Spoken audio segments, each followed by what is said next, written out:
Kita tuh terlalu punya banyak peran.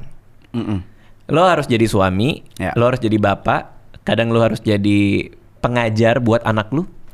Lo harus jadi teman imajinasi anak lo harus jadi supir. Soalnya gue ngelihat lo kayaknya lagi stres kemarin. Terus gue ngelihat video lo merenung di sebuah tempat sambil ngopi kapal api gitu. Apa yang kau pikirkan anak muda di saat itu? Aduh, itu gue juga kaget loh, tiba-tiba rame. Itu tuh sebenarnya di samping rumah gue, Pak. Jadi di samping rumah gue tuh ada warung rokok gitu. Bapak-bapak komplek tuh biasanya nongkrong di situ buat ngerokok ngopi di situ. Nah, jadi emang kadang kalau misalnya lagi bosen di teras rumah gitu, ya gue ke situ aja gitu buat ngopi, merenung gitu. Gini. Merenung buat gue, berpikir sambil ngopi ataupun yang lain, itu bagian dari pekerjaan kalau buat gue.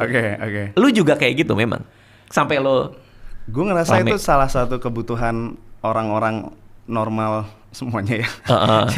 Jadi gue rasa kita kadang butuh waktu sendiri gitu buat mikir, buat kontemplasi. Iya. Kayak yang lo bilang tadi, pakai bisik-bisik juga. Iya. Jadi emang apa ya? Ya emang enak aja gitu kayak mikir ditemani bapak-bapak komplek. Iya. Ada hubungannya nggak sama kenapa suami-suami itu selalu pengen punya momen sendiri sambil ngopi? Lo pernah ngeliat gitu nggak? Karena lebih tenang kali ya, Dit ya. Kalau kayak gue kan di rumah, sebenarnya kalau misalnya kita di rumah itu kita tuh saling cerita sebenarnya.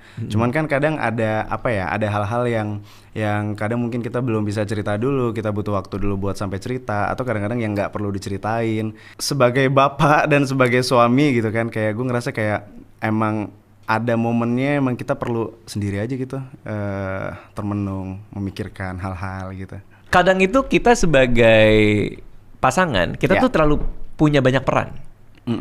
Lo harus jadi suami, lo harus jadi bapak, kadang lo harus jadi pengajar buat anak lo. Lo harus jadi teman imajinasi anak lo harus jadi supir untuk nganterin istri kalau misalnya lagi nggak ada orang yang bisa bantuin nganterin. Jadi terlalu banyak peran ini tuh kadang bikin kita capek juga nggak sih gitu. Ya tentu istri-istri juga ngerasain yang sama ya. Cuman kadang kalau gue tuh ngerasa kayak gue butuh jeda dikit deh, buat sambil diem aja gitu. Iya. Kadang hal-hal momen sendiri gitu lah yang kita punya waktu buat mikir, kita punya waktu lagi buat kayak kembali 100% gitu loh, ketika kita sendiri gitu.